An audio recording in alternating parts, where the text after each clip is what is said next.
اور ایک عجب حدیث ہے کہ اللہ کے نبی نے فرمایا بنی اسرائیل میں ایک شخص تھا، وہ اللہ کے سامنے پیش کیا گیا تو اللہ نے پوچھا کیا لائے ہو؟ اس نے کہا تیرے لیے کچھ بھی نہیں لایا۔ پھر اللہ نے پوچھا کیا لائے ہو؟ کہ یا اللہ ایک رائی کے دانے کے برابر میں تیرے لیے کچھ بھی نہیں لایا۔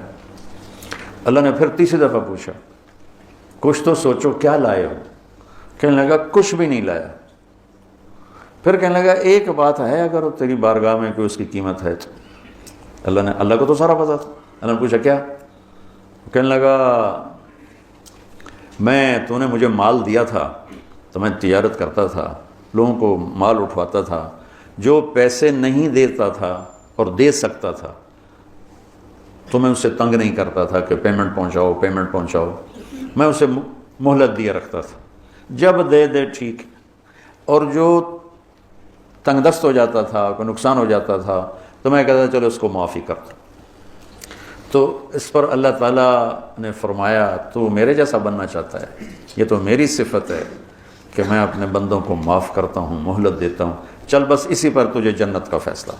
ابو قتادہ رضی اللہ تعالیٰ عنہ نے لینا تھا قرضہ کسی سے،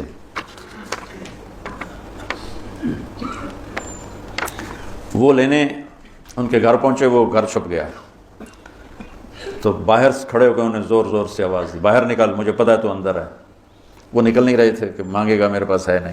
جب انہوں نے بہت اصرار کیا تو باہر آ گیا، تو آپ نے فرمایا کیوں چھپ رہا ہے مجھ سے؟ کہ میں تنگ دست ہوں، ادا نہیں کر سکتا۔ تو ابو قتادہ رونے لگے اور فرمایا جاؤ معاف کیا۔